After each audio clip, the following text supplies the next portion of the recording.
जनतेचा अधिकारनामा, जाणीव हक्काची ह्या न्यूज चॅनलमध्ये आपले स्वागत आहे.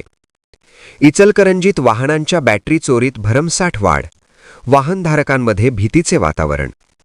इचलकरंजी शहरात truck, tractor, tempo, dumper, generator तसेच इतर उभ्या वाहनांच्या बॅटरी चोरीच्या घटनांमध्ये चिंताजनक वाढ झाली आहे.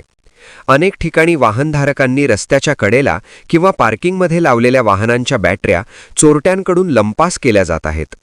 सीसीटीव्ही कॅमेऱ्यांमध्ये संबंधित बॅटरी चोर अवघ्या 4 ते 5 मिनिटात ट्रकच्या बॅटऱ्या काढून नेत असल्याचे स्पष्टपणे दिसून येत आहे. मात्र असे असूनही पोलीस प्रशासनाला अद्याप हे चोर गजाआड करण्यात यश आलेले नाही. ह्या वाढत्या चोरीमुळे इचलकरंजीतील वाहन चालक व वाहन मालकांमध्ये भीतीचे वातावरण पसरले आहे. रोजीरोटीवर परिणाम होत असून वाहन सुरू न होणे, अतिरिक्त खर्च आणि वेळेची नासाडी अशी अनेक अडचणी वाहनधारकांना सहन कराव्या लागत आहेत. याबाबत इचलकरंजी चालक मालक कल्याणकारी असोसिएशनचे संस्थापक अध्यक्ष सचिन जाधव यांनी तीव्र चिंता व्यक्त केली आहे.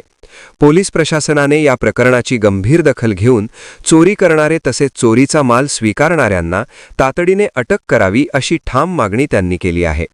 शहरातील वाढती गुन्हेगारी रोखण्यासाठी रात्रपाळी गस्त वाढवणे, संशयित ठिकाणांवर लक्ष ठेवणे आणि सीसीटीव्ही फुटेजच्या आधारे त्वरित कारवाई करणे आवश्यक असल्याचेही वाहनधारकांकडून सांगण्यात येत आहे.